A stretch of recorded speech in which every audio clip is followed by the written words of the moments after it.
cuffs are off, man. Hey everybody, Adam Rank here. What's up, friends? Daniel Dopp here from the Fantasy Focused Football Podcast over on ESPN. It's Fabs here, Michael Fabiano from Sports Illustrated. You know who you can trust if you've got some questions about your fantasy squad? Want to check out a cool show on YouTube that'll help you get ready for the fantasy football season? Check out the Get Right Fantasy Network. Check out the Get Right Fantasy Network. If you are not subscribed, what are you waiting for? You want to lose your league? Head on over to YouTube.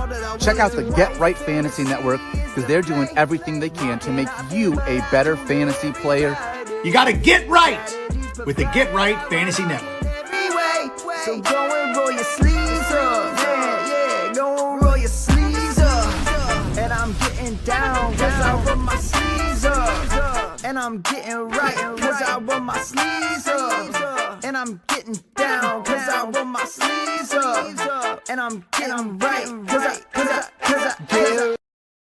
What up, world? Coming at you from the Get Right Fantasy Network. I'll be your host tonight, Kendall VanDerBilt of the Fantasy Football Tavern. Hope you're having yourself a good Friday night and good week of fantasy, joined by my very good friend, Chicago's own Evan Sather of the Optimus Fantasy. How you doing tonight, Evan? Not bad, Kendall. Good to hear from you again. Good to see you again. It's not as easy to get together and whatnot, being that you're way over in Indiana and I'm here in Chicago. I barely get out to the burbs as it is, expecting me to show up anywhere else. That's hard enough. But as the Get Right theme song says, we're rolling up our sleeves. We're going to get right tonight. Let's do it. Yeah, buddy. Let's get it. So tonight we're talking start, sits, figuring out our rosters, doing some rankings debates, figuring out how we're going to screw this whole thing up. Are we chasing box scores, getting analytics? I'm always curious to talk through whenever it's, there's answering, start sit questions. And then there is the, like talking through my favorite word, heuristics, your decision-making process. How did you come about your conclusion? Are we reading the tea leaves? Are we flipping a coin? Will you just never start said player again? And all of the, the relevant fantasy science that we use that is as wives' tale as it gets. Always curious how we get there in the end. Before we get kicking off, man, how are the leagues treating you this year? What calls, what spicy pre-draft rankings are good and bad for you right now? Ooh, yeah. So I guess the one answer I have for good and bad is I can actually come up with one that kind of fits both in a way, because I did a Reddit AMA with the Optimus crew on our fantasy football on August 30th. So a little over a month ago, close to a month and a half ago, we got that spot. Shout out Jeremy of our fantasy football if you're listening. The first question that I answered was, somebody asked, am I higher on Bucky Irving or Chase Brown and why? My answer was, I'm not as high on either, just because Bucky Irving has Rashad White still, because Todd Bowles likes using multiple running backs sometimes, unpredictably. And then Chase Brown, I expected to come down from his RB10 season. I didn't expect Chase Brown to be below RB20 so far, though. This is getting really alarming. And I also covered Chase Brown a bit on OptimusFantasy.com in the Friday Vibes article. If you click on the read section, you'll find the Friday Vibes article. I get into Chase Brown and how unbelievably bad he's been this season that I didn't even get right. So be sure to check that out after the show, too. Yeah, I will. I'm gonna have to go redo the description a little bit. Obviously we talked only a little bit ago. Have you come on the show, so the description doesn't make any sense for tonight whatsoever. But we will get all that in there, and we tell everyone to come over to the Discord and sing all of your praises, you and Lou and all the folks over there. I still got to meet the rest of the crew over there. So if you're if you need to fill in on one of your shows coming in soon, I got to go hang out in the green room and hang out with you guys a little bit more. Yeah, Chase Brown, tough one. Feels like there's a lot of that whole range, actually, at the draft. The second half of the second, first half of the third. I feel like there was some wild swings right there. You've got T. Higgins in that range, doing some interesting stuff there. I was the Garrett Wilson truther, so he's thankfully saving me a little bit there. But I feel like that whole turn is a lot of regret and lament for a lot of folks. Hey, man, I was a Garrett Wilson truther, too. I mean, even on my personal Well, yeah, my personal Barely Fantasy YouTube channel, I even suggested go buy low on Garrett Wilson if you can, in addition to Breece Hall, because I was expecting this offense to get better. And for both Breece Hall and Garrett Wilson, it has, in spite of their 0-5 start so far. They are being used better on offense. They got... their offensive coordinator is a guy whose name I'm already forgetting that Aaron Glenn brought in. This was a guy that was working as an offensive assistant with Jim Harbaugh at University of San Diego for several years ago. So he was already familiar with getting the running game going, which I figured that would be perfect for Breece Hall. And Breece is still a solid RB2 right now. Yeah, I like Breece quite a bit. What's your rest of season take? Do you think he stays with the Jets? Are you anticipating possibly a bump up in a trade, or with Justin Fields playing seemingly when he's healthy? I mean, he's scoring 30 fantasy points a game. Do you see maybe better things to come for Breece? How do you kind of see him in the Jets rest of season? Feels like they're at a place that you could go a few different directions with him. That's a really good question, too, because I actually forgot this is a contract year for Breece Hall. So, therefore, all the rumors are going to start flying about, oh, he's going to get traded. He's going to leave the Jets because the Jets are going to want to rebuild. But no, that doesn't necessarily mean the new regime wants to get rid of all the old talent. It just means the Jets have an important decision make on, do they see their future, including Breece Hall? Nino Pena, good to see you, buddy. So, Breece Hall, I loved coming out of Iowa State as Brock Purdy's former teammate. He's always been a solid running back. I just don't think he's ever going to do better than RB16 ever again as a member of the Jets, considering the awful state of their offense right now that they're managing to make work. If he gets traded to another team, including our Bears, I mean, I don't know if he's ever going to join our Bears. I would love to have Breece Hall on the Bears, wouldn't you? It feels like those rumors have to be getting spiced up a little bit because Kyle Monaghan, he can't stay healthy, right? It's just a situation where we don't really even have a backup that can stay healthy. Swift hasn't been known to stay healthy all the time.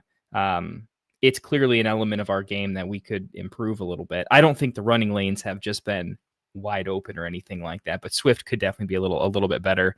And I would definitely like Breece way more than I want Kamara over here. So yeah, I would be in on Breece. I think Caleb needs an elite dump off to just move the chains a little bit. And I've always been a Breece guy. So if we can get a good deal on him, oh man, sign me up. You know, it's funny. We still have Roschon Johnson on the team, and you wouldn't know it because he's exclusively playing special teams. I think Ben Johnson is done with Roschon. I don't think he believes he has it anymore, and Roschon is probably just going to... I predict the Bears are just going to let him walk in free agency. I don't think that's ever going to be... I don't think he's ever going to be a Bear again, which I'm kind of sad about because he was Bijan's backup at Texas, and I really wanted to see him work, even if he was only a platoon back. Yeah, I kind of thought the same thing. I used he played behind Bijan as like a pro for him in the process. I figured, he's going to be a little bit farther along, got a chance to really learn from somebody, and he's probably his stats are hidden because he had a great yards per carry, behind Bijan as well. And we can't all be Bijan, so is what it is. But hey, what's going on, Lou? Good to have you here, my man. I was gonna say, Lou, I'll throw you a link, man. If you wanna hop on the show, if you're feeling it, dude. Hop on cam, man. Do whatever you want to do. Always good to hang out with you and Evan for sure, man. Glad to have you tonight. Yeah. So I kind of want to get to Tyler Sperry's question here because this is a really good question at this point. Romeo Doubs or Kendrick Bourne? So in my wide receiver rankings for week 6, I have Doubs at 35 and Kendrick Bourne at 46. I'd be willing to let Kendrick Bourne go up a bit now that we know that all the other wide receivers that matter on the San Francisco 49ers are out. But he also has to face Tampa Bay Buccaneers, who they can be a bit of a dark horse in their secondary. They're usually not good at defending the tight end or wide receivers, but I find them to be a dark horse when it comes to having to fight against good teams like the 49ers. So I don't think Kendrick Bourne is necessarily going to repeat that 12 target performance he had. Romeo Doubs, I feel like this, I don't know why, I feel like this is a Romeo Doubs game coming up against the Bengals just because the Bengals secondary is even worse. Complete atrocity.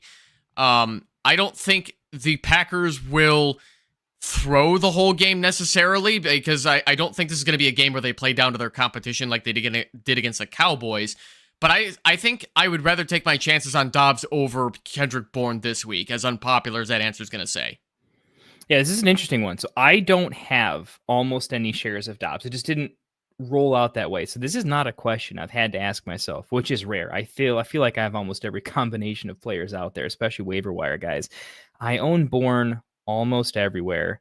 Here's where I'm split on this one. Maybe you can kind of help me source it out. So the Packers have, I think, the highest implied point total on the week at about 29. I mean, they are projected to put up some absolute points.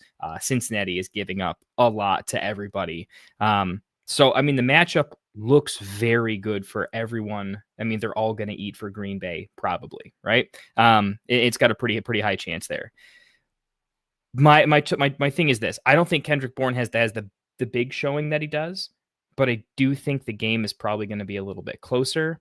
I do think that Kendrick's still probably going to see 8+ targets out of sheer necessity. And I see Tyler later in the chat asking if Jennings is out there. Right now, I still think he's just listed as questionable.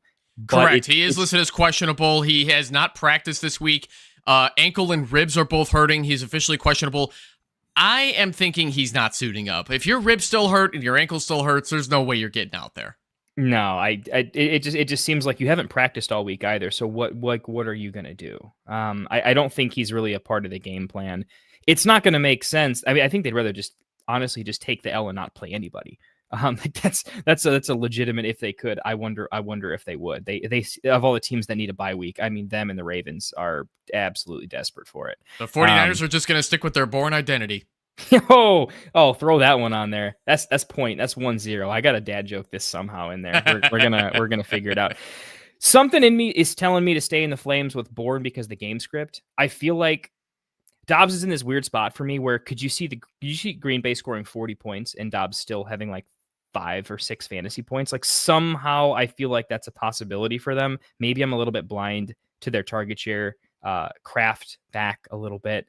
I feel like your take is probably a little bit sharper, but I'm in on Kendrick Bourne everywhere, and I kind of like the talent a little bit. And low key, I think the team is starting to be like, no one can stay healthy. They're maximizing their contract leverage as much as they can. And here's this kid, Kendrick Bourne, that's just doing it. I think they're going to give him a contract. I think he's going to stick around for a little bit. So Kendrick Bourne is 30 now. So if it's going to be a lengthy contract, it's going to be on a veteran's discount because it's not often you see wide receivers above the age of 30 getting paid. You know what I mean? Oh, for sure. I think this is a 1 year extend it. You know, it's like let's just kick the can down the road one more year, which is very 49ers. Just hey, if we got it, let's get it. But I could see Bourne being like, yeah, 1 more year at the 49ers. He'll probably push for 2, and maybe it'll be like a 2-year contract with like avoidable years, something along those lines. He's just the only guy that's healthy and he's producing though. If he doesn't go there, I think someone's going to pick him up. Someone should. I mean, he's doing good work. I'm going to regrettably go Bourne, but I'm going to agree that I think you probably have the sharper take there. So gonna give the honors over you to over there. We'll see how well it ages. We'll have to see. Nino, big friend of the show, always pops in on Friday night. We love Nino over here. Nino, we got to get. I don't think you're in a league with us, but make sure we're hanging, man. Next season, we got to get you into a listener league because when you're doing these start sits, I want to know who you're going to bury after we give you some advice. So I'm playing Rasta this week, so we'll have to figure that one out. So you think Burden or Loveland will start trending up after this bye week? Evan, I got to throw this one to you. Loveland, our beloved bear over there. Talk me through this one a little bit. So Colston Loveland is going to need some time to get adjusted with this offense. I hated the draft pick when it happened. I hated that we took Colston Loveland at 10th overall because there were so many other needs we needed. But when the Bears took Colston Loveland back in April, this had Ben Johnson draft pick all over it. He was looking for a bigger, stronger Sam Laporta style tight end that Cole Kmet is just not. Cole Kmet reminds me more of Greg Olsen, where he's got a great set of hands.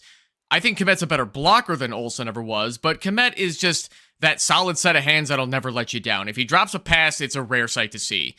Luther Burden is in a crowded wide receiver room that still has DJ Moore, Romo Dunze, and then Olamide Zaccheaus is also a solid veteran presence. So I think that this is going to be a while before we start seeing these Bears skill players become fantasy relevant. I don't think it's going to be this year.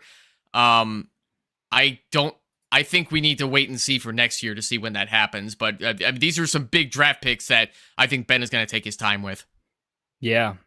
I very much agree. I like what you said there with this year. I think there's a lot of copium out there where it's easier to just say, after the bye, second half. I'm with you. I actually just don't think it's this year in its entirety. It takes so much work to game plan. Like I'm not saying I'm a coach, but I have that mindset as a player where I just like thinking through the season. There's just so much work to do. It's not as much as we as fantasy fans say, just get him the ball, just get him involved. It's just not that easy when they were both injured all camp. It was hard to game plan him. It was hard to get him on the practice field to then figure out what to do with him. And then they just had to move on, right? Yeah. As a coach, as a manager, you just got to do what you got to do. And now we're here. So I do think it's going to be not a completely lost season. I mean, if the season is lost, they'll see plenty of playing time at the end, and we'll see what we can make of them. If you had to pick one, I think Burden will get involved on those gadgety types of plays because I think they're already in the playbook. He can just learn them. Loveland, I feel like, is the one that's just going to take time. And Komet's not bad enough for Loveland to just be NFL ready. He plays a position that takes a long time, like you mentioned, to get there. Yeah. I'm wondering if Cole Kmet is still quietly on the trade block at this point, because I believe he's in a contract year where I don't know what the Bears are going to want to do with Kmet, and he's way too talented to walk in free agency. I think you got to get something for Cole Kmet. Kind of think so too. One of my theories was that Michael Mayer is also too talented to just be sitting behind Bowers forever, except for his injury. I thought Mayer would go, and then maybe Komet would get a deal behind him and actually kind of be something over there. In a lot of 2 tight end sets, you want heavy tight end when you have a back like Genty. So I thought that could make a little bit of sense. We'll have to see though. I have a decent amount of Loveland. I in my cheaper, like my Dynasty sub $25 a year leagues, I'm not saying they're for fun. It's still money. I went Loveland over Warren because it was cheap enough to take a shot. And that one's I think I froze. Can you still hear me? Oh, I can. You did freeze a little bit. How did that happen? We will we'll do this and then we'll do this. Yeah, something went weird with my camera. I think it's coming. Here we go. Okay, sorry about that, folks. Hey, man, good. I don't know anything about technology, but I did the digital equivalent of just whacking over the head, and we're here. So. Yeah, hey, I think that was on my end, so as much as I'd love to give you credit. I mean, you got a heck of a rock show going on back there. I imagine there's a lot going on, so, to be fair. Hey, it. Good question there, man. We're actually going to probably talk about that a little bit. Quick 30-second take for the Dynasty crowd. I know it's a redraft show, but I'm known as the Dynasty guy anyway, and we're talking Bears here, so I'm going to go one question further for the trade block. Who do you think, it's not who's more valuable from a fantasy perspective, but who do you think is ultimately going to have the more valuable career from where they're valued currently to where they could be? Like, who actually emerges and who maybe doesn't? Like, if you had to pick one to be more successful. That's a really solid question, and I think it's way too early to make that determination because neither of them have been heavily involved in the offense yet. Loveland has been dealing with, I think, what is that, an ankle injury that Loveland had? I know it was ankle. Yeah. I thought there was a knee in there at some point. That might have been just like that came up at some point. It's for sure an ankle though. Yeah, and Luther Burden has been involved in a really famous play with the flea flicker against the Cowboys that worked. But Burden has not been involved yet in the offense enough to be able to say this guy is going to be more important than Loveland. It's way too early. Yep. I kind of agree on that one. We'll have to see. Ultimately, I think with a trade, I'm actually kind of wheels up on Loveland, only because I think the NFL is really moving towards Ben J knows he's looking at the NFL. He's saying, hey, tight ends, good pass catching tight ends is really unlocking some offenses in a pretty big way. I think a lot of teams are catching up to this. And I think that's his goal long term. And as a play calling master, I think he's going to figure it out. So I'm actually still pretty wheels up on Loveland. I hate that he's the one that's been bad. He's gotten on the field a little bit and he hasn't looked good. So we'll have to see where that goes. But we'll get back to some Bears questions. We'll talk about it too much, I'm sure. So we have Tyler Sperry again. Appreciate all the questions and engagement, my friend. So we are starting probably Mason Taylor or Tange over for the San Francisco 49ers in place of Kittle at tight end. Let's assume non-tight end premium. And if they don't state it, just assume PPR. Yeah. Who were you going with? Yeah. So whether or not it's PPR, give me Mason Taylor over Jake Tongas any day. My rankings are posted on OptimusFantasy.com, which I hope you all visit after the show. I have Mason Taylor at tight end 14 against the Broncos because I think this Broncos defense is not performing as well as they should. I don't think Nick Bonito is enough to stop Taylor from being Justin Fields' second read, and a successful one at that. You remember how it was, Kendall, when Justin Fields was our quarterback on the Bears. He loved getting the ball in the hands of Cole Kmet. The tight end is his favorite second read. So it's Mason Taylor on the New York Jets. And Jake Tongas is just not involved enough in the passing game to be a reliable option. I have him at tight end 22.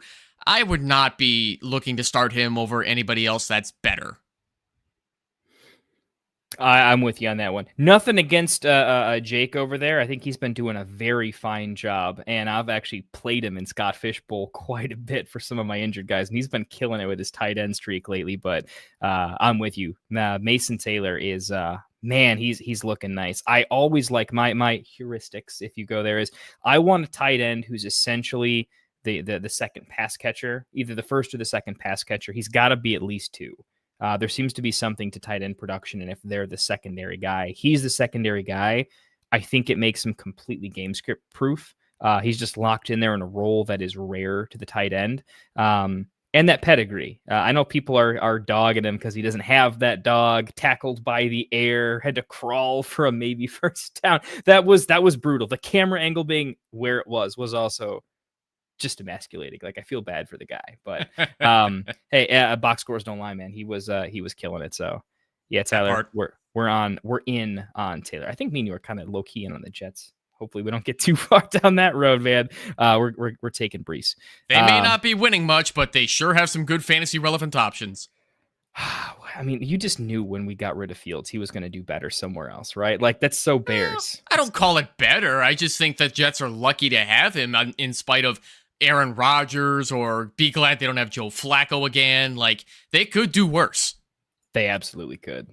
They could also do better too. I was a bigger Jets fan at one point, and they've disappointed me. Remember when they had Super Bowl odds? They were like they were top 4 for Super Bowl odds last year. Like, that was a real thing at some point. Maybe it was the year before last, but that like preseason, before any games were played, they were up there in Vegas bets.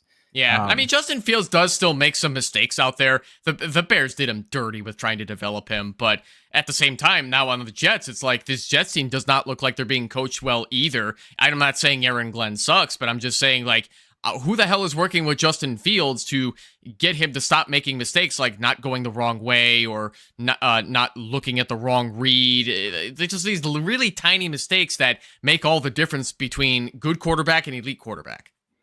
Hey, I'm with you there. Let's pop on over. Victorious, a local. I don't know how far away he lives from me, but we're essentially in the same town, which is just a Vikings fan in Indiana. What the hell? It's weird. So we call it, well, you know this, right? They call it the region, right? For the most part, we're still like close enough. I don't think I'm fully in what you'd call the reg, the 219, your Cherville's, if you will, where it's like it's Indiana, but we're all Cubs and Bears fans. You know what I mean? Like it's that area.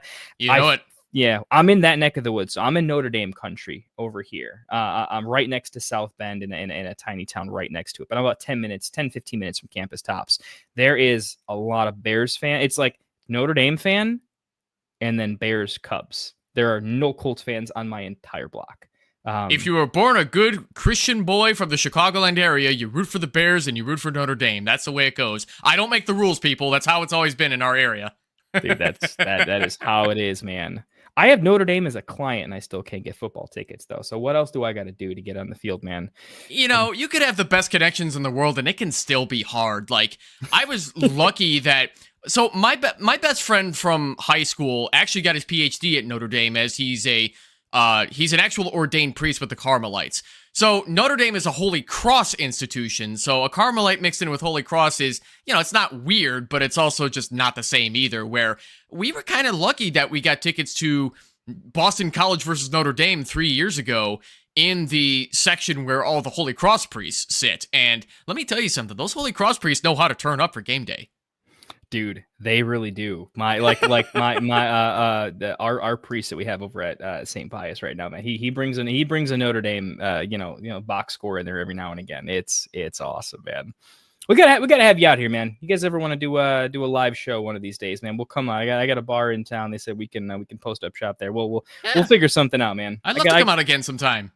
Maybe we'll do something on campus. I got to get you on campus. Notre Dame is a beautiful, beautiful campus. I love it. I would love to get like an actual camera, a little mini mic. Let's go talk to some players. I think we could make that happen somehow. We could figure this out. Okay. I've only connected with a few, and they are not starters. So I am no way, shape, or form there yet. But we will get there. We'll get some press credentials. Yeah. Victorious asks Tucker Kraft or Tyler Warren. I don't know what kind of ungodly team you have, but well played. I mean, technically they were mid to late picks, so this is very much something that could have happened if you like drafted a trade. What would you do here? Yes, so Tyler Warren and Tucker Kraft are back-to-back in my rankings as well. I have them back at 3 and 4. I actually have Tyler Warren a little bit ahead of Tucker Kraft just because Warren's just a more explosive, athletic tight end that is more fun to watch too, where Tucker Kraft is more of that like typical offensive lineman that can catch type of tight end. But the Green Bay Packers also centralize their whole passing game around the tight end, just like the Buffalo Bills do with Dalton Kincaid. So really, you could make an argument to flip a coin and it wouldn't be the wrong answer. But if you're looking for somebody who is, I think, going to get more targets, because I think the Colts are going to have to throw more against the Cardinals, I think you go Warren here. I think the Packers are going to blow out the Bengals, and they're going to end up running the ball more with Josh Jacobs. So I don't see that happening with the Colts against the Cardinals. I think the Cardinals' defense, as bad as it is, I think they're going to give the Colts more of a game. We'll see if that even ages well, but I got to go Warren over Kraft here. Yeah, I'm sticking with your take there at the very tail end. I want game script with tight end. I need the game to be close. I have this sneaky feeling that I was watching the fantasy footballers earlier, and they had Tucker Kraft as like the start of the week. Made me second guess it, but I just kept thinking they are going to boat race this game, and they're trying to get Golden involved. I think they maybe make a point of emphasis to like, look, we're going to blow this team out early. I think they're going to try to get Golden just involved, a good box score, a good day, build some confidence. And then I think try to get Jacobs off the field as fast as possible, honestly. And I think it's going to be it's a box score. You got to scroll, you know what I mean? Where it's like, how many different targets did they throw? Who's on the team? It just feels like it could be that way. And Warren feels like in somewhat of a target funnel offense because the running backs don't catch very many passes. I feel like he's just totally matchup proof, and he could catch 10 balls too. So I think Warren is the safer floor ceiling combo. If I had to go pure ceiling, I'm losing by $1 billion. I would take Kraft for a come behind mechanism, but I'm taking Warren 9 times out of 10 here just for the stability. Same. You always love a question when it starts with got an ugly one with an emoji. Let's live there. I want the ugly questions. I have a few of my own. I'm going to share them later on. I want to let you guys know I deal with the same crap, and I want you to know. I want you to see how me and Evan actually set a lineup in our most professional way possible. So Evan, we got full PPR, big play bonus.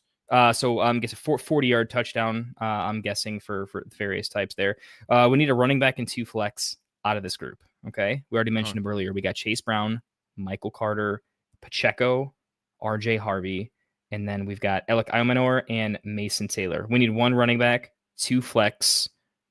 What do you think? So the running back is going to be Michael Carter, and I hate that that's the answer because I have Michael Carter at RB 27 and Chase Brown at RB 28. The Packers got better at stopping the run over the last year and a half. They finally shed Kenny Clark, who was doing them no favors trying to stop the run, and now he's the Cowboys' problem. But Michael Carter is going to get more carries than Chase Brown. What's worrying me about Chase Brown is that Samaje Perine is starting to get more work behind Chase Brown, being that he's struggling as much as he has. And Perine's not going to get a lot of carries, but he is more efficient behind that terrible offensive line compared to Chase Brown. I don't know what else is going on with Chase Brown, but nevertheless, I'm not surprised this is happening. Carter's the clear lead back for the Cardinals. It's ugly. He's going to get the volume. You're probably not going to get a lot of points out of him, but if he falls in the end zone, you're not going to be sad about it. And your 2 flexes that you want, I have to go Alec Imanor and Mason Taylor. Alec and Mason Taylor here. Okay. I'm definitely going Mason Taylor. He was actually one of my first in. I am in the flames on Mason Taylor and just what they have going on. Plus, their defense looking quite vulnerable doesn't hurt the offensive production and come from behind mechanisms. Pacheco is my first out for sure. Harvey, actually, it's like an interesting week for RJ. It's just way too early for him to be doing anything. I'm just not there yet. I have him at RB35. He's not ready. It's just not there yet. I keep wanting to be in and ahead of it, but I mean, honestly, his bigger problem is J.K. Dobbins is not. I mean, he's not Ramondre. He's better. He's good. I mean, he's playing very good. He's only 26. Ramondre's fumbled 100 times. J.K. hasn't. So I'm kind of in on they should be playing J.K. the way he is. I mean, he's doing it. So I don't know if I can get there on Alec. I want to. I'm starting him in a lot of plays. Part of me is going. The running back is Michael Carter for sure. I'm with you. I don't think there's a question there. So it's Carter and Mason for me, and then in between Chase Brown and Alec. Part of me thinks that getting the veteran in there's going to be a lot of dump offs when you have to learn a playbook. You don't know what's going on. I think the veteran quarterback is just going to plan 6 to 7 dump offs minimum. And I think in full PPR, I think Chase Brown has like an 8-point like PPR floor to see where he goes with that. I don't love the passing volume. I think Cam Ward has been an absolute tire fire. It's just awful. I think Alec has to catch a deep one or get in the end zone because I just don't see the volume as much. And I've always been a big Tajay Spears guy. I like their run game. I thought this year what was going to happen for that offense for me was they were going to have a competent sort of like Alex Smith sort of just move the ball, not big plays, but just can accurately move the chains. And I'm not getting that. So it's more of I love Alec, but I cannot stand the quarterback play. And I guess I'm not there quite yet. I'm going to ask you something about that though.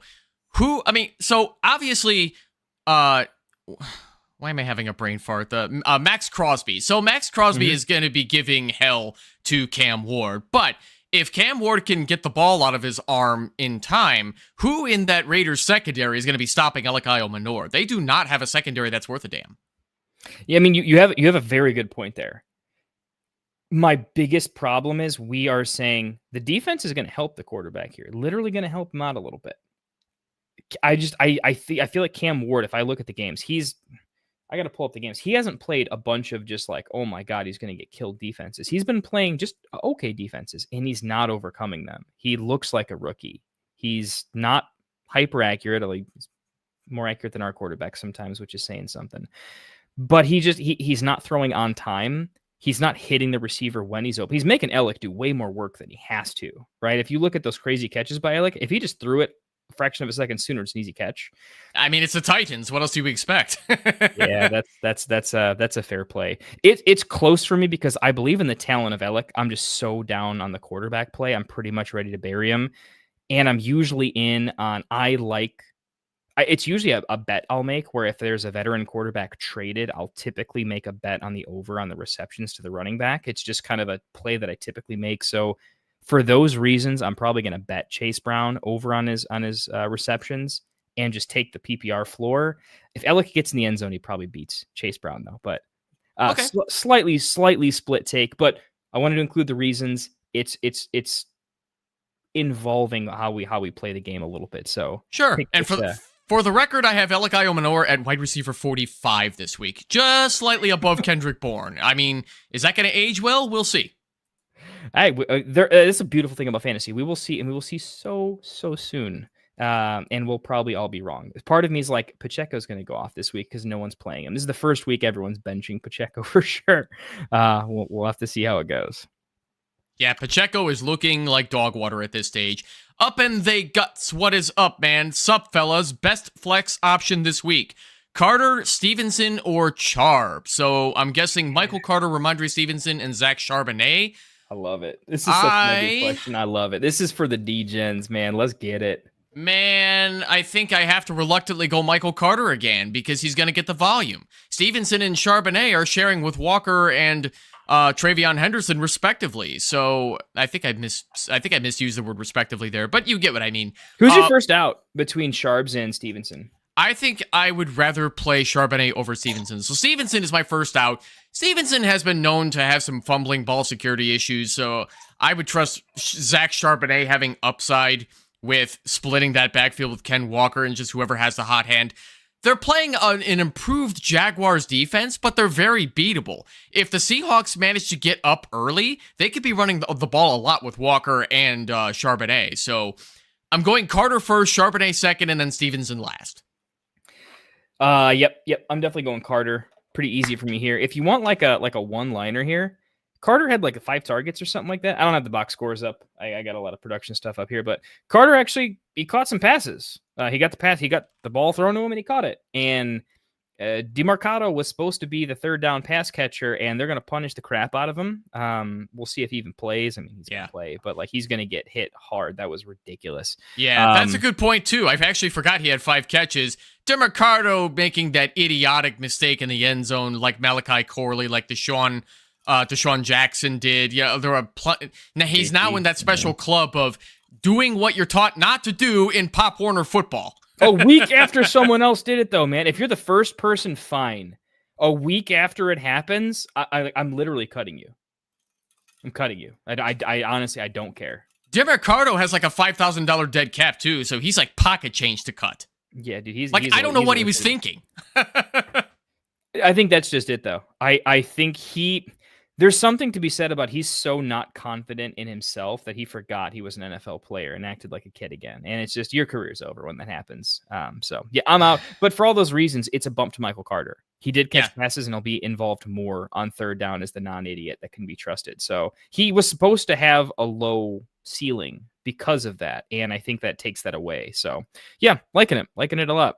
Hopefully that works out for you. Up in the guts. Victorious back again wonder if it's a product of the Mac Jones born connection from back in the Patriot days. I did wonder that myself a little bit.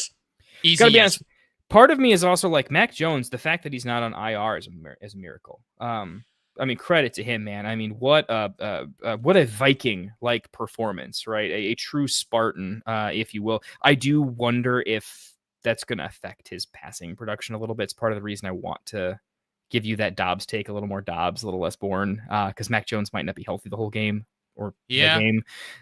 So we'll have to see. But yeah, it's a good idea there. It's not so much the knee issue that Mac Jones is having that scares me. It's the oblique, because you need your oblique to throw the football too.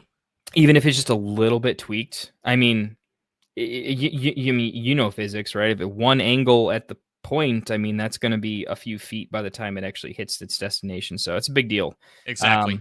But we'll have to see. I mean, for the same reasons I'm dogging him, I'm also saying the guy's a hero, man. If Matt Stafford were in that situation, I'd say, line him up and let's go. He's going to be fine. So yeah, we'll have to see. Up in the guts again. Maybe we can hit him back to back.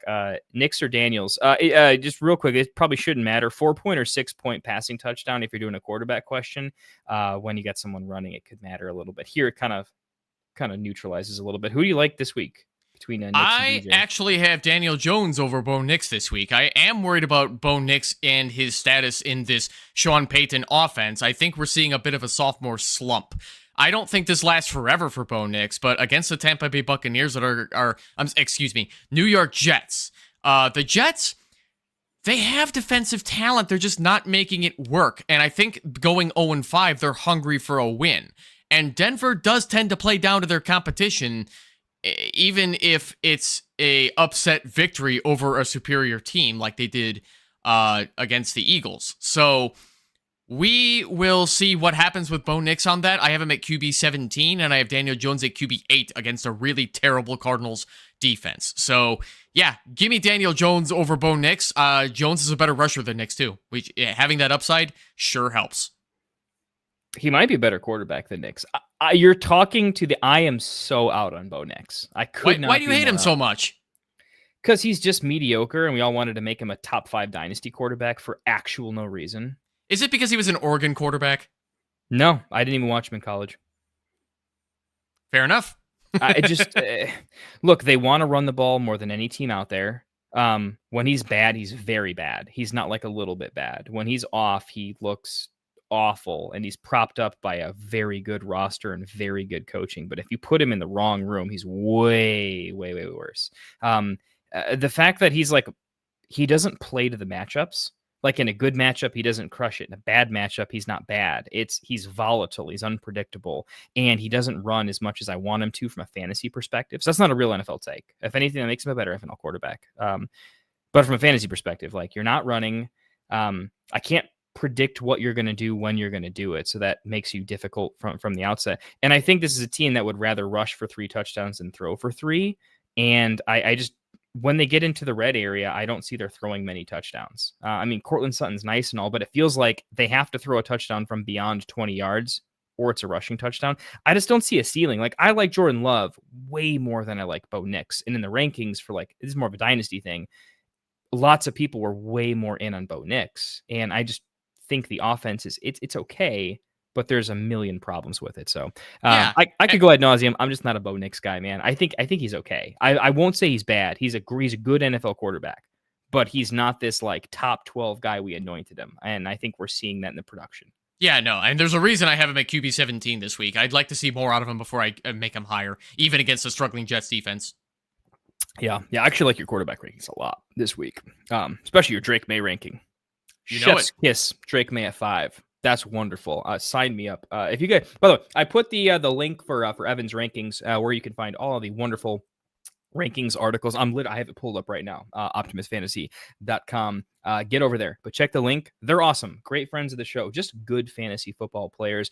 I would ask them and trust their advice any time of the day, but mostly Evan. He's from Chicago, so we got the we beef together. We're brothers over here.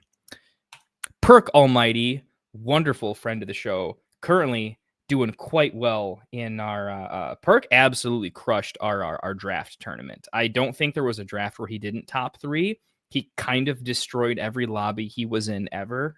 It's a rare treat, and then he was crushing it quite a bit. I know Rye Dyer is also doing quite well there too, so you got some competition, but looking like it's a good season for our boy Perk.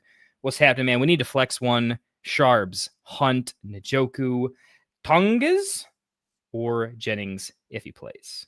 What are we thinking here? Easy peasy, Charbonnet and Njoku. Oh, I'm sorry. Just one? Yeah, just one. Flex one, yeah. Yeah, I'm going to go Njoku over Charbonnet. Those are going to be my 1-2. Tongas 3, Hunt 4, and I got to put Jennings at 5 just because I don't think Jennings plays. Yeah, I don't think he plays either. Yeah, I'm torn here. I actually have Tongas is 2. Just because he's so available. He feels like, all the Kate Otten touchdowns where it's like, he's still there. It just feels like he gets that every single game. Yeah. He's like Westbrook Akine, like he just can't miss some days because no one cares. Feels like he's safer, but I'm a big Njoku guy. I got Njoku is pretty easy one here. It feels like any day now he could have a bigger week. So yeah. Yeah, easily. See what we got over here. Mr. Kevin DeBoard just traded Chase Brown and Godwin. All right. Okay. We'll get to that in a second here. I think I like it, though. Kind of scared about Chase Brown becoming his second-round value. What's y'all's thoughts? If you can, give us a little bit of... guys, with your questions, too, if you could give us a little bit of a format. Is it 2 wide receiver, 2 flex, 3 wide receiver, 1 flex? The format can kind of matter, especially with trade questions, as roster builds are kind of important. But we'll take it with how we can. How do you feel about Chase Brown and Godwin for Bill? Being a 24-year-old rookie out of Arizona that is set up to be in a running back by committee where that's the way the Commanders like to run the football. They love platoon backs. Krosky Merritt got 47% of the snaps, and he did all that damage against the Chargers. He has yet to get more than 14 carries. I think the fact that he can do the damage that he did with just such limited volume compared to Chase Brown and Chris Godwin, unfortunately, being injured again, I think it was a bit... Now, on paper, it was an overpay. But considering that I don't think it's going to get better for Chase Brown, and I think Godwin is going to be playing hurt for the rest of the season, I'm fine with this trade in a regular vanilla PPR 6-bench redraft league or 5-bench redraft league. Chase Brown is... I always believed he was second-round value, but at this point, I don't even think he's that. I think he's playing like he was drafted in like the 5th or 6th round. That's how badly it's going for him and the Bengals. So if you traded away Brown and Godwin for somebody that you could take a chance on later in the season when the Commanders are looking to see what else they have in him after their bye week, yeah, I think this is a fine trade. Yeah, I think I'm spicier on Bill, but I'm taming it down because, like Tony Pollard, when you have less touches, you should be more efficient. But this is Achane levels of efficiency. He's leading the NFL in yards per carry. It's insane. He has basically Saquon's production with half the touches. It's crazy. His efficiency metrics are actually kind of insane. That's because he's breaking a lot of big plays. So take that with a grain of salt. But he is breaking them. Travis Hunter hasn't broken a single big play yet, right? Travion hasn't broken a single big play yet, but Bill has several times. So at least at a minimum, it's like the team is getting that production, and he's got a great matchup. I mean, who doesn't absolutely love to run on the Bears? Genty had himself a day. I still can't get over watching Adrian Peterson. I called it the day he did his damage to the Bears when he did it.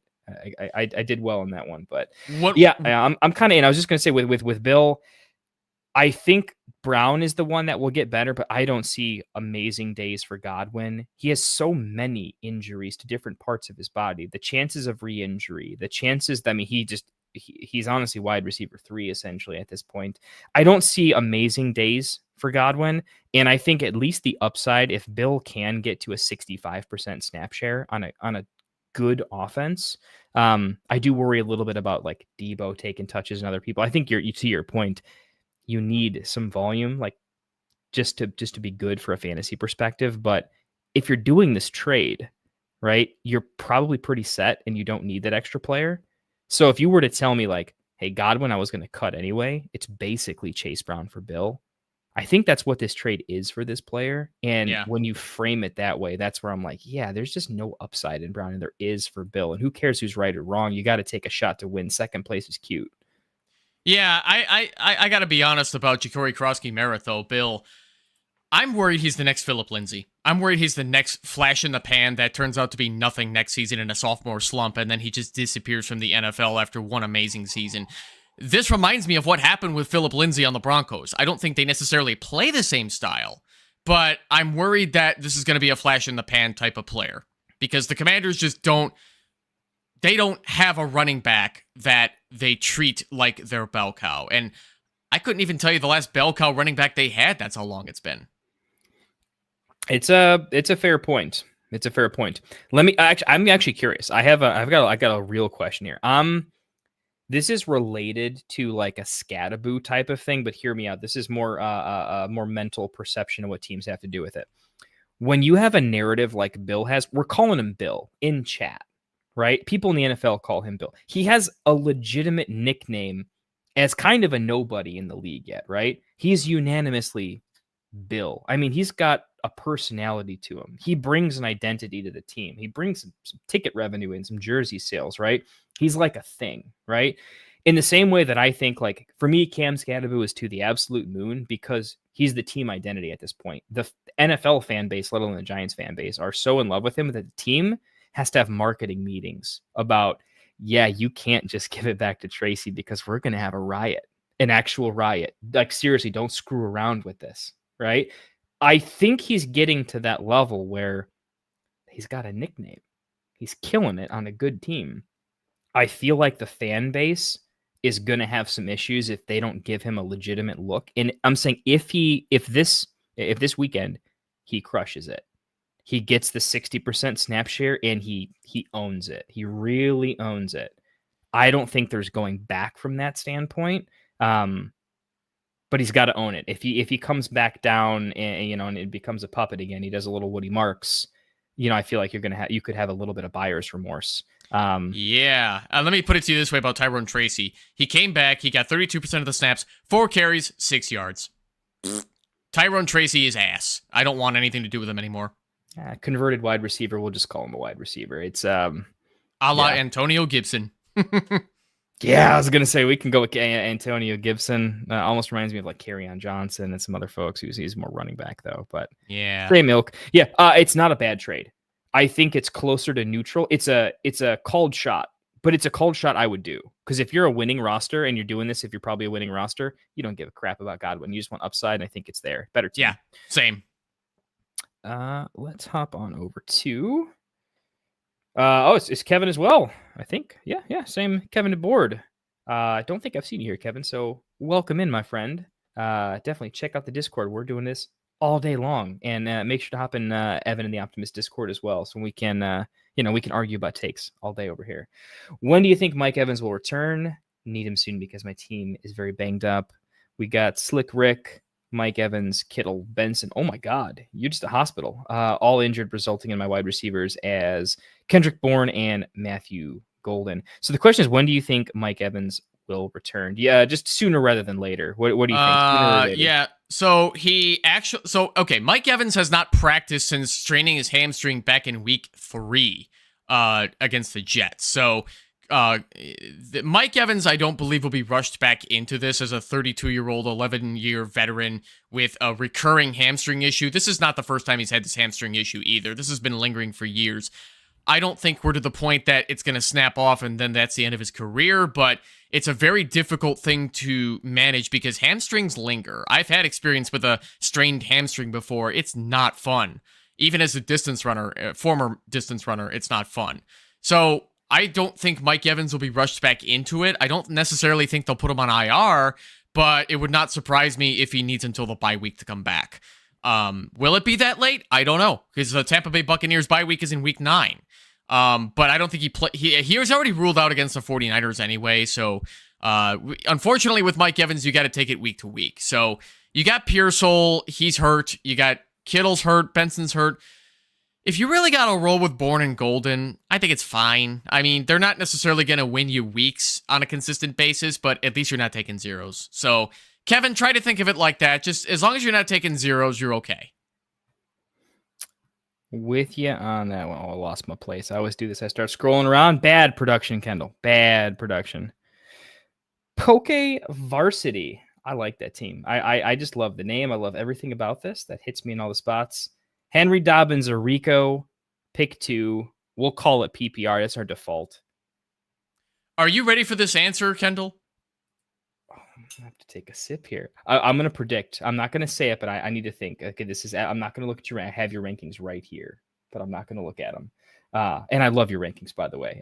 We are like, we're more kindred spirits than I thought we were. I was looking at some rankings. I wanted to find some places to debate you, and I'm like, but he's just right about everything. I mean, how can I even yell at him? He's just nailing it.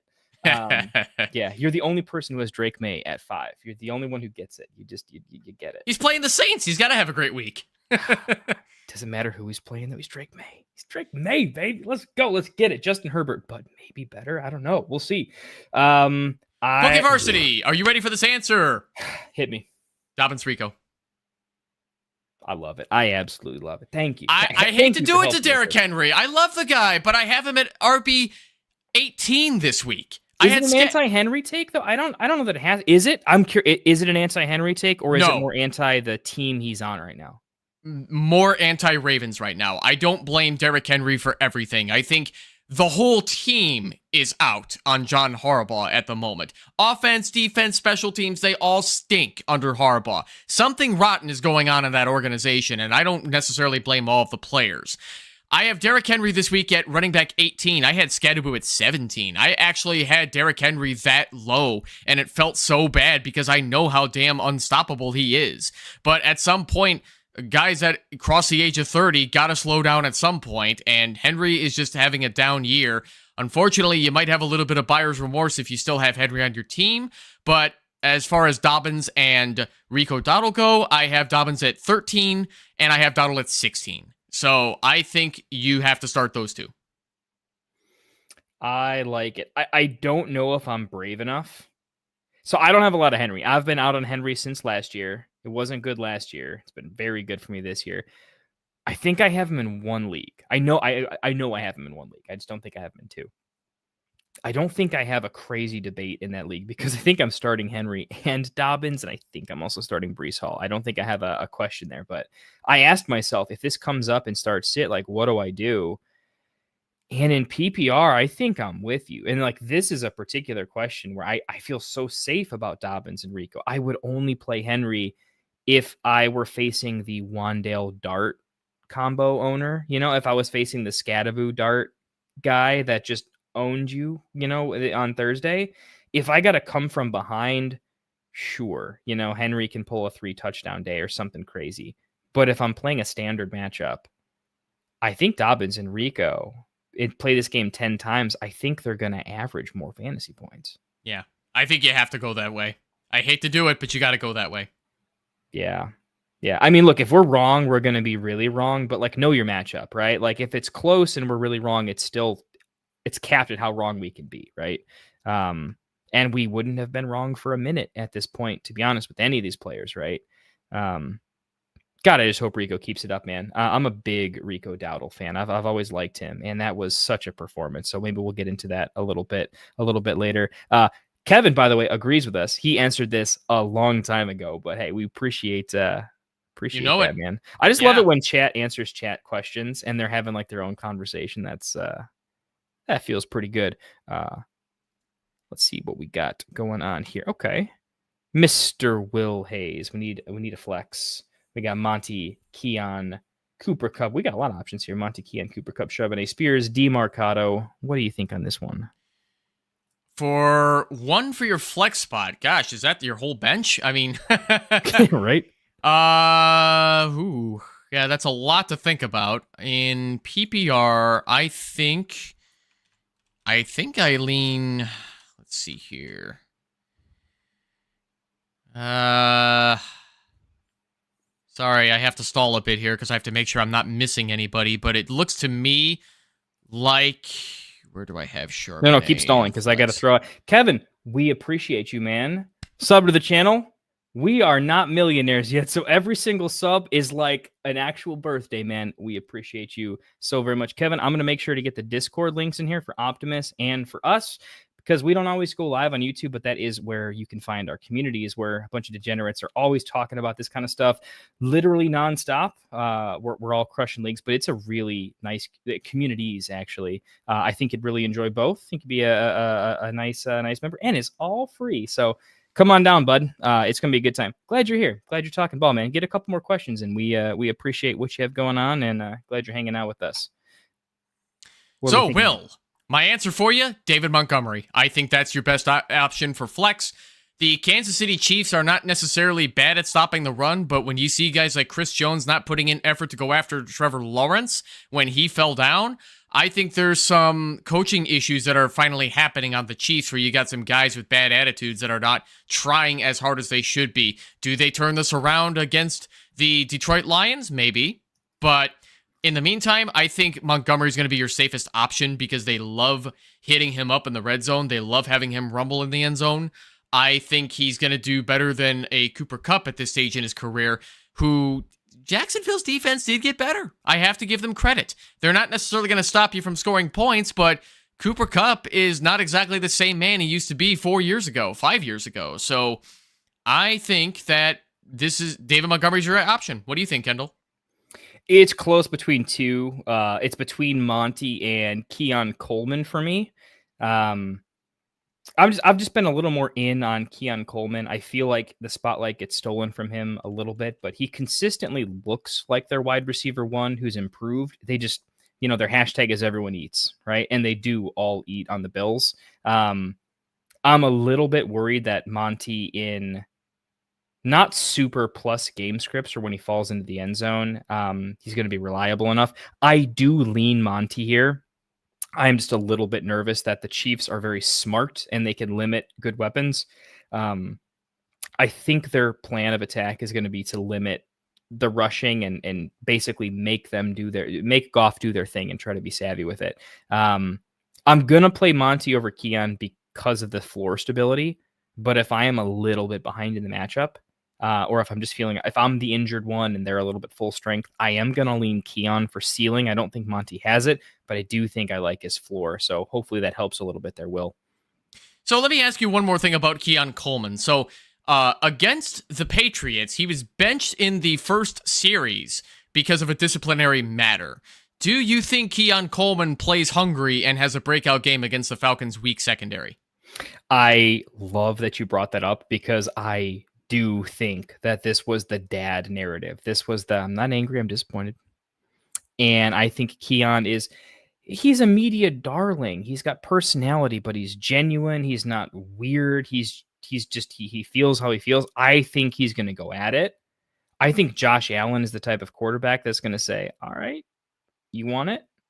Go catch it." I think there's going to be at least one pass where it is absolutely all right, kid, let's go get it. You want to be on TV? Let's do it.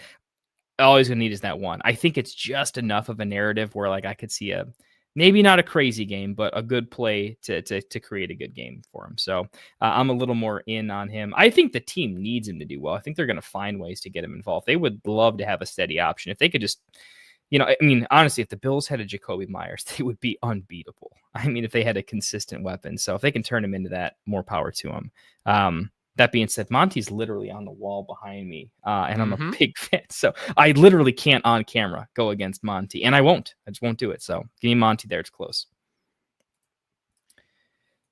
Kevin, again, I appreciate all the questions, by the way. You will never wear us out, man. We love talking about this for sure. Kevin, I want to hear in chat, though, now that you're a new friend of the show, a new sub, man, I want to hear who's your favorite team, who's your favorite player, what's your record? Hit us with all the stuff, man. Let's talk. Full PPR, now that we've done the Bill trade. Bill or old Mikey Carter probably in the flex. What do we think? That is going to be relatively close, but I think you have to take your shot on a Bill Krosky merit against the Chicago Bears, because I think they're going to revolve their offense around him, because the secondary for the Bears, as banged up as they are, our Bears are very good at defending the pass, because we have some lethal cornerbacks that do not make it easy. But when it comes to Michael Carter, I know I can trust him with volume, but I know I can't trust him with production, where JCM has just shown that he can get it done with so very little. I hate to depend on that. If the Bears defense proves me wrong, I will still be thrilled, because I won't even be mad about being wrong about that, because I'll be like, woo, go Bears! But in the meantime, I think you have to start JCM over Michael Carter. I'm with you on that. I am very, very with you on that. Yeah, I'm going Bill. I'm always going to take the running back against the Bears. We just can't figure that position out and defending it. It's not there for us. I do have a rankings question here for you, Evan. Sir. Put you a little in the hot seat here, because obviously you got a spicy take on Henry. This is tickling my funny bone in all the right ways. We'll see if you change the rankings after this. Bill or Derrick Henry this weekend? You've got Derrick Henry one spot higher in the rankings from what I'm looking at. Are we sticking to that, or are we burying Henry? We're sticking to it. So that's the line. I'm going to stick to that, yes. Yeah, I have Derrick Henry at RB 18 and JCM at RB 19. And the reason I do that is because Derrick Henry's not going to lose his job in that Ravens offense. He is the guy. If he dominates the Rams defense, congratulations. But I don't think JCM is going to be reliable rest of season, because they like splitting the backfield with their other running backs. I know it doesn't sound sexy with Chris Rodriguez and who's the other guy they got? I can't remember his name. That's how unimportant he typically is. Yeah, Jeremy McNichols. So they do have situational stuff with their running backs, and I'm not impressed with the Cliff Kingsbury offense either. So I think Derrick Henry is one spot safer than JCM, but I would also take that with a grain of salt. They're definitely in the same tier for this week. Yeah, that's a tough one. 18, 19, and 20 for us are identical. I ended up with Henry at the bottom of those three. I had to get Rashad White above him, but him and Bill were they were close, man. They're super close. I decided to be a Bill guy this week, so probably need to do a prop bet on Derrick Henry just to hedge. We'll have to see. We will have to see. Bryce, let's get to it.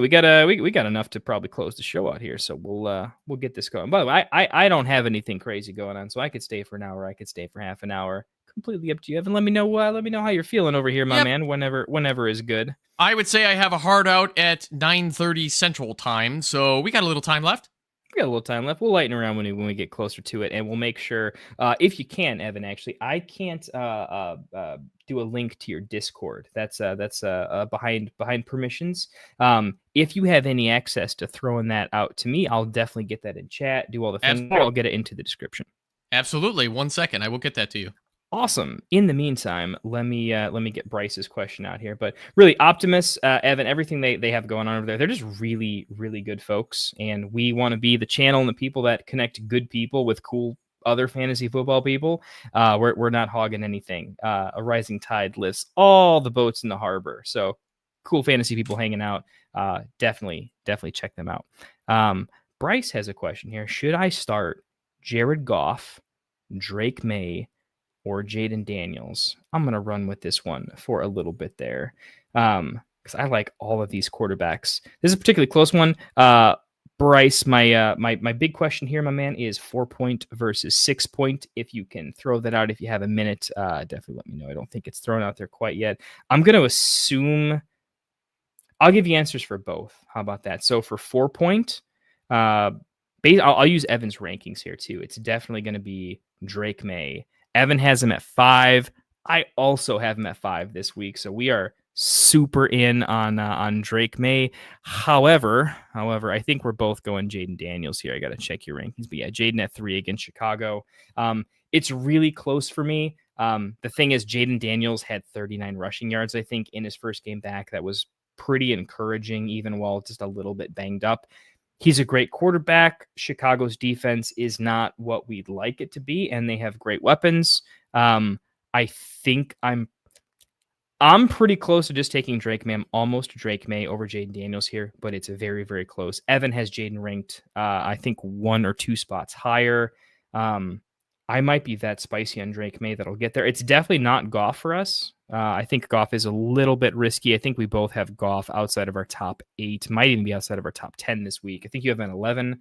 I think I might have him right at 10. Yeah. So, I think the Lions are going to run the ball all over that Chiefs defense, and I think they're going to win by running the football all over them. I don't think they have enough what it takes to stop Gibbs and Monty, which is going to be a question coming up next for Bryce. But that being said, I think Jaden Daniels, when he plays, you start him.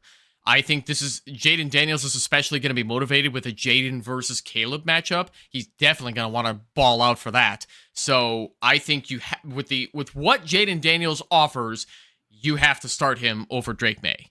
That hurts a little bit, but Jaden Daniels is still a better quarterback than Drake May. Yeah, I definitely agree there. And we'll see. I mean, Diggs is looking good. We'll see what happens with Travion, but I still think I'm a little bit worried about the Terry injury, but I feel like Jaden can kind of figure it out a little bit. It's close. I don't think there's a wrong answer between Drake May and Jaden Daniels. If you need to flip a coin between the two, if you have a personal conviction, if you have a stack that you want to make happen, I would lean towards those tiebreakers. But yeah, both pretty solid options there. And also, I think Lou hooked it up with the he just sent me a little message there with the Optimus Discord. I did just put that in the chat. Hopefully that's right. Anyway, let me know if that's somehow not right. I need to get you over there. So if it's not, you let me know. Go yell at me. It's my fault, not those guys. But that's what we do. We get right. Roll them sleeves up, baby. We're gonna figure it out. We're gonna get there. Until I'm a millionaire, I'm gonna go after every single individual fantasy fan I can and bring them all my friends. That's how we do things over here. Let's lightning round it because we don't got Evan all night, and we need some of that Chicago knowledge over here. RB position, Derrick Henry, David Montgomery. I still think you got to go Derrick Henry, which is going to be related to a question that was asked later here in the chat. Derrick Henry is still startable. I know it hurts because he has been vastly underperforming, but the thing is, Derrick Henry is still getting the volume needed to be an RB1. He's still getting 15 carries. He's still getting 60% of the snaps. He's not losing his job to Justice Hill. I know it hurts, but he's still going to get out there. David Montgomery is a tempting start because he does get sloppy seconds that works great in a 2-back system that Dan Campbell likes to run, but I think you still got to go Derrick Henry. Yeah, I think so too. I don't see a huge upside for Monty in that game. There's at least some ceiling for Henry. Yeah, I think you got to go there. I think that's pretty chalky there. Doesn't feel great, but yeah, let's do it. Mr. Perry, hurting at wide receiver, has Josh Jacobs. Could he? Wow! If you can pull this off, I'm sorry, I almost answered the question already, but my goodness, I wonder if that's on the table. What do you think about this, my friend? Can you go trade Flip Jacobs for Judkins plus BTJ? Would you do that? Well, anything is possible with trades in any league because there's no universal system of what works and what doesn't. It always depends on the type of people in your league and their experience level and how desperate they are and what they know and so on and so forth. Perry, we need a little more out of you though, because I don't know if this is an offer that's already on the table or if it's something that you're thinking about proposing. I don't know enough about this, but all I know is that if I had both Judkins and BTJ, I would not take Jacobs. Josh Jacobs is not that valuable where I'd miss out on the new RB1, the shiny new RB1 for the Browns, and then a solid wide receiver that I still think will get things going in Jacksonville. Yeah, I like that. I also think the Jacobs 9 targets out of nowhere. Probably a little bit of it hits the trade market a little bit. Yeah, I'm definitely doing that trade. In terms of trade, we could get into trade negotiations. I don't think that's a super realistic trade to throw out there. But if you can get something like that done, yeah, that is an absolute slam dunk for sure. Oh man, looks like Lou is not loving it. He hates my Keon Coleman take over here. Yeah, the thing about Keon Coleman that he says is that Keon Coleman is basically their Isaiah Likely. He'll hit one week and then disappear another.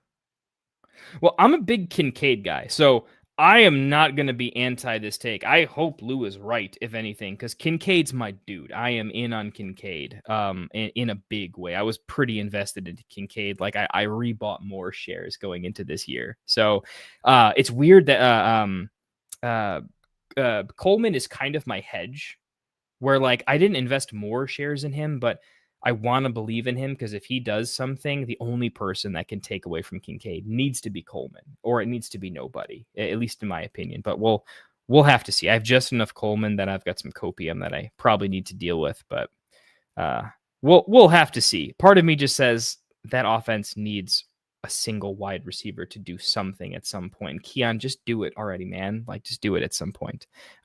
But that's not good fantasy takes. That's just me being a little bit pissed off that he wasn't a little bit better. You know how that is for sure. Dropping Kyler for Sam Darnold. One quarterback redraft, thin bench, got to do it. What do you think? For this week, I'd say rest of season. Make this a rest of season question. Yeah, I was gonna say probably wasn't play this week. If he plays, I wouldn't play him. Yeah, for rest of season, I think yes. I think that kind of hurts to say yes, but Sam Darnold is a competent enough quarterback where you can trust him not to screw up as badly as Kyler Murray does. Kyler Murray, in a nutshell, is more talented than Sam Darnold, but Kyler Murray is also kind of an idiot when it comes to playing football. So I would much prefer to start Sam Darnold rest of season, knowing with that he's got the weapons that he has that he can make work. The Cardinals offense, it's pretty much just Trey McBride and then sometimes Marvin Harrison and then a bunch of nobodies like a Michael Wilson. So give me Sam Darnold. He's got the better weapons. Yeah, I'm with you. I also think straight up Sam Darnold is a better mental quarterback at this stage of his career. The Kevin O'Connell stint, I think it permanently leveled him up, man. I think so too. KOC did a great job with him. Sam Darnold's not seeing ghosts anymore. He's seeing victories now. Yeah, he's doing a bunch of pre-snap motion. He feels confident doing it. I was looking up it's a Kurt Benkert, right? He's got the YouTube channel. He does a lot of Madden videos and stuff like that. I was watching some of his quarterback takes, and he was really steaming up Sam Darnold for the look at the pre-snap motion. Look at the eyes. I mean, this is a dude that's just reading the field and getting it in the red zone and then just executing on his own read, not his coach's, his motion, his throw. Absolute. It was beautiful. So I'm pretty in. Kyler has no ceiling right now, and somehow Darnold does. And like we always say, he's sneaky athletic. He's going to get in there every now and again. Yeah, you know it. I have my own tough start sit question involving Sam Darnold. I'm seeing if I can even find it. I've got a quarterback. It already happened. It was Darnold versus Dart in a Dynasty Superflex. Yeah. I had to pull Dart off of Taxi in order to do it. and I decided not to because I'm between do I want to compete or do I not? And so I unfortunately I benched Wandale and Dart, and it's just it's a brutal day. It's a brutal day for us, but we got to do what we got to do. But I think it's a pretty good question, and your boy Lou, I love it when we get a rankings debate inside of a company. This is pretty fun. So Lou and you are not on the same page on Daniels. He's got him buried at QB 10. Yeah, I get it, but at the same time, I think Daniels is still going to ball out against our Bears defense. Lou and I tend to disagree a lot with very niche specific rankings like this. Whether or not it ages well is an entirely different thing. Do you guys have like your own little in-office betting pool, wheel of water? Is there an in-house punishment when one person's take just dunks on the other? How's that go down? We have not gotten that. Yeah, I know what you're referring to because I know the fantasy footballers do that too. But man, it would be a dream to like move out to Denver and just rent out my place here in Chicago and then just do like live shows with Nate. I would do that in a heartbeat. But unfortunately, we just don't have any rented out office space where we can make it easier to do that. We're just not really that type of team yet to do that. Maybe someday we'll do it, but I at least I think I have the personality to do it. But I think the rest of our crew, I don't want to speak for everybody all at once, but I think people just prefer to do their thing, just get in their articles and rankings, and hopefully we can make it a real business one day. Can we do a live stream from the museum? Can we make that happen? I'm a little bit of a nerd, Can we do that? Yeah, maybe. Oh, Evan is awesome. He has one of the coolest jobs you'll ever know. Come see him in Chicago. He works for a pretty cool company. I would love to do something from a museum. That would be super, super fun. But yeah, we'll get there, dude. Drake May, QB4, Lou. I'm so in, man. I'm the biggest Drake. Drake May might be. It's what's going on the wall back here for sure. The next one is easily we're going signed Rome. It's going to cost me everything I have, but we're doing it.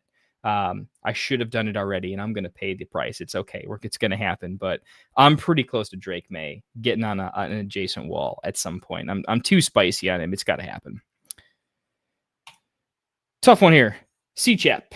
Is it a bad idea to drop AJ Brown at this point? Evan, hit him with some knowledge. What would you do? Yes. Do you own AJ Brown anywhere?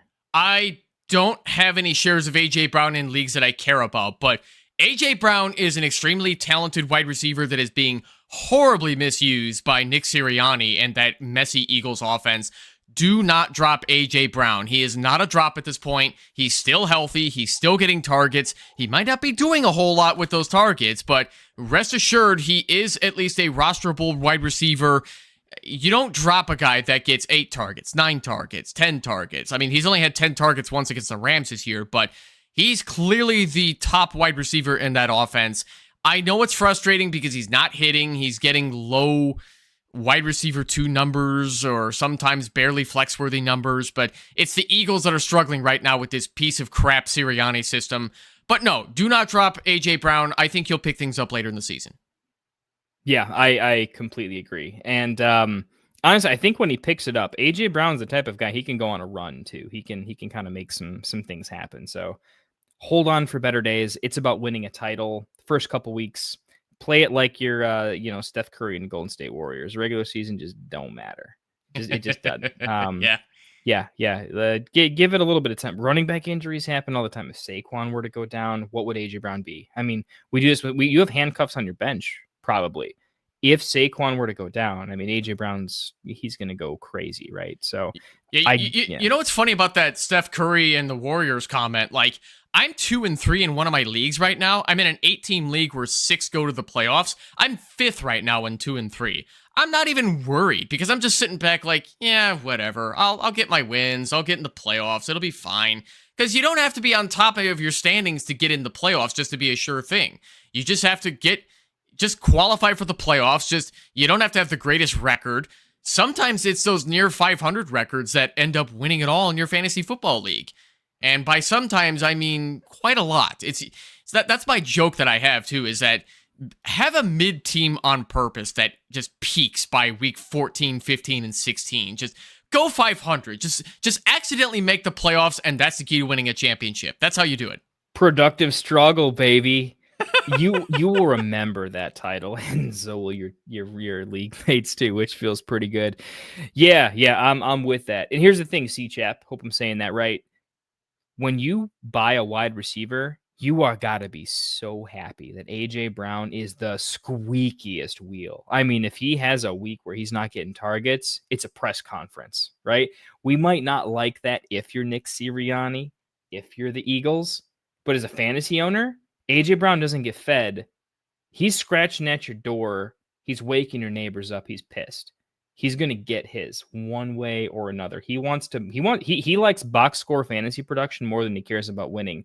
And you can say whatever you want to say about him as a teammate or whatever you want to do.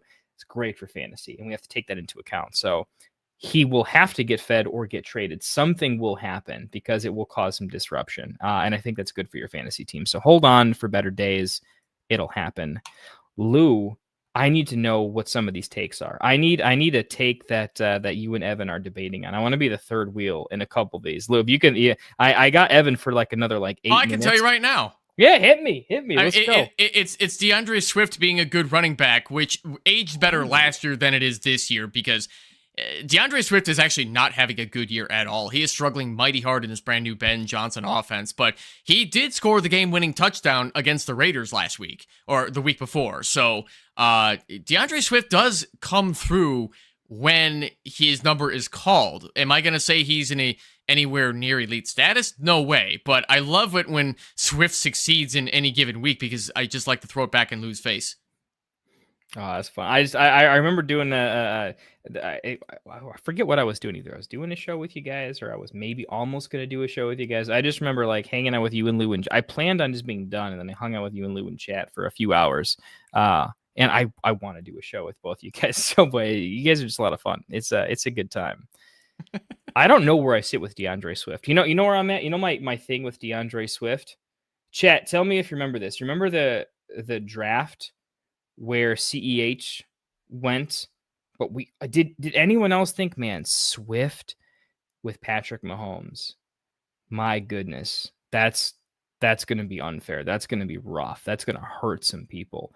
And then they took CEH, and I think we all went a little bit crazy. But in the back of my mind, I'm like, I should have taken Swift, dude. Why didn't they take Swift?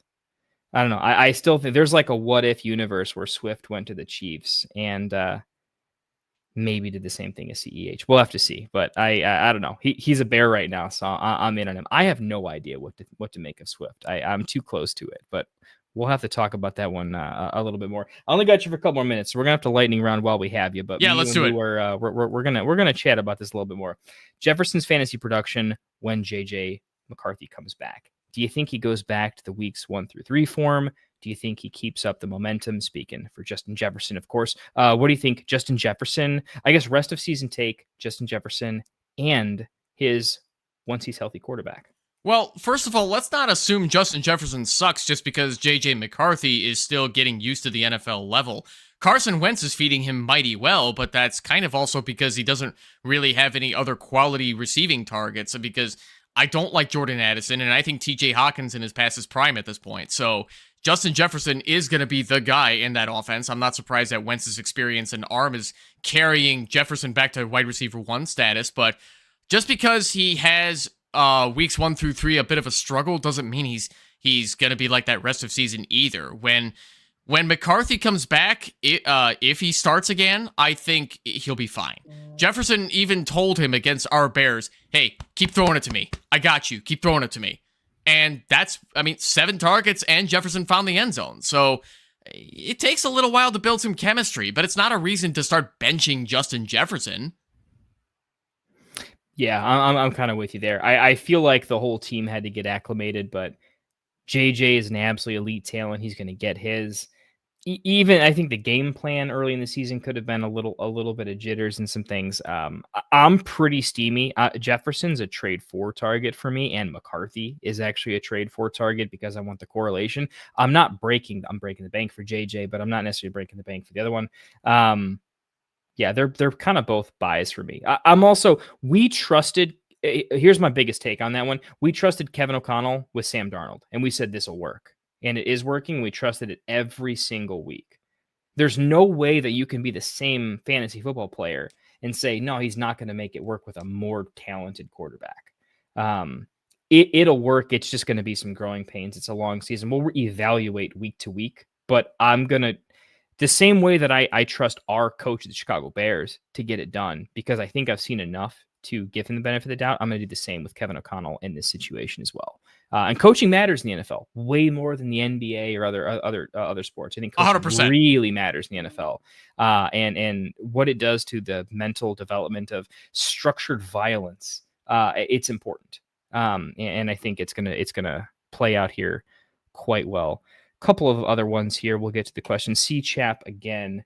Do you see Flacco making an impact on Higgins and Chase this week, or is it a wait and see what happens before starting?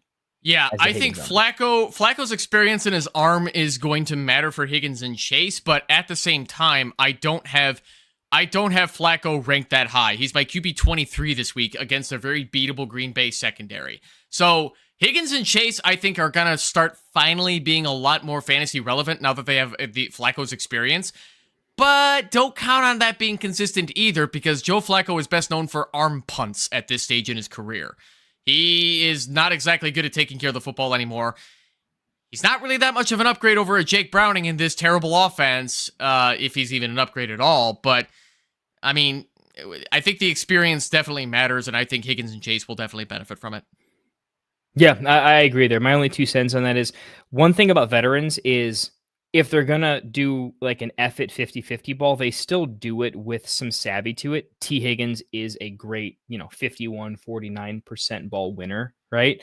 And I think if he just gets more 50-50 at-bats that are coming from a decent quarterback, the fact that he's still just getting that target where he's not NFL open to get it from a Browning, I think benefits him. And I think he's going to find a way to come up with more of those as catches. So I think it's great for both of them. It's not like a world beating great. It's probably better for Chase, in terms of who's going to rise higher or lower. The first read's going to get a little bit better.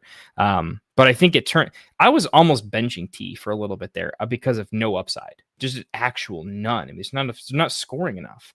And now he becomes not just startable, but potentially pretty viable. So I'm with you there. We got a quick trade. I think Galaxy Pickers, I believe he is a member of the Discord. I know he checks out your shows, according to Lou at the bottom there. Friend of the show, tuning in tonight. So Evan, I'll let you evaluate a friend of the show, Galaxy Pickers here. Looks like he's feeling pretty good. Wants a pat on the back here. I took a peek at it. I think it's fantastic. How would you evaluate this trade? Yeah, so Ken Walker and I almost said James Worthy, Xavier Worthy for Quinshon Judkins and Tony Pollard. I think that's a fine trade. If you badly needed a running back upgrade, that's your guy. And now that you have Jonathan Taylor, Bill, Judkins, Pollard, Kendre, Tootin, and now your wide receivers are CeeDee Lamb, who's going to be coming back soon, Romo Dunze, Drake London, and Jordan Addison. Yeah, you could probably flip Pollard for a wide receiver if he has another sell high week.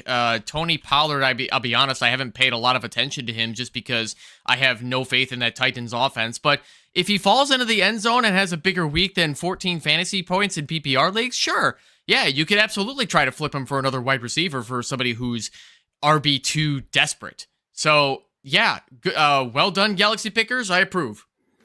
Yeah, I like that a lot. I actually think there's some interesting targets for Pollard. There's like you can go after like a Calvin Ridley, who's just terrible, but had like the pop up, and maybe he stays good a little bit more. Maybe an Ellick. We'll see what Darnell Mooney does, or Shaheed maybe. There's a couple interesting wide receiver targets that they could pop, and they're not highly valued. And Pollard is just such a 10 points a game guy that he's not interesting enough. Yeah, that's I love the trades that set up other trades. That's savvy. Galaxy, we're gonna hang out, man. I need you on the shows more often. This is good stuff. Yeah, for sure. Ladies and gentlemen, I do have to get going. It is getting late. Please, not only subscribe to Get Right Fantasy and the Fantasy Football Tavern, Please subscribe to Optimus Fantasy on YouTube as well. My next live appearance will be on Monday, which will be Indigenous Peoples Day, where we do the waiver wire show for Week 7. You will definitely want to hear my takes and Nate Polvo's takes on some hot waiver wire additions, depending on how Week 6 goes for Week 7. I got you covered for that. We also post weekly waiver wire rankings on OptimusFantasy.com as well, where I will be posting those prior to the Week 7 waiver wire show. Don't miss out. Thanks again for having me on too, Kendall. It's always been fun. Always a pleasure. Thank you so much for gracing us with your fantastic presence. I did get the link to the Optimus YouTube channel here in the chat, and I will go edit the description to make sure you can find Evan, Lou, and all the fine talent over at Optimus Fantasy, including their Discord. Thanks for coming on, man. Appreciate kind of last minute fill-in. Mike told me to make sure to give you a profuse thank you for coming on, helping us out, have a good Friday show. Can't thank you enough. We love you. Chicago loves you. Scott Fishbowl 15, baby. I hope to rise in the rankings a little bit. Maybe maybe we challenge for a spot. We'll see what happens. But dude, thanks for hanging out, man. Always a pleasure. You have yourself a wonderful weekend. We'll be hanging out again soon. You know it, Kendall. Take care. Take it easy, buddy. For the rest of you guys, I'm going to go ahead and wrap up the show. Let's go ahead and call it a night. Let's play some music. If you got additional questions, get them in the Discord. Get them in Evan and Optimus Prime. I always do Optimus Prime. Every single time with Optimus Fantasy, I've done that with my 4-year-old a million times. But Optimus Fantasy, they're awesome. They have a killer website with weekly rankings, and I would check them out because I'm going to check them out myself. Y'all have a good night. Let's go ahead and play some music. I really should do this. I should hit the outro, ready at some point here, but it's all good. Y'all have a fantastic rest of your night. White fantasy is the play. Marking nothing but I tune every Friday. Strategies provided.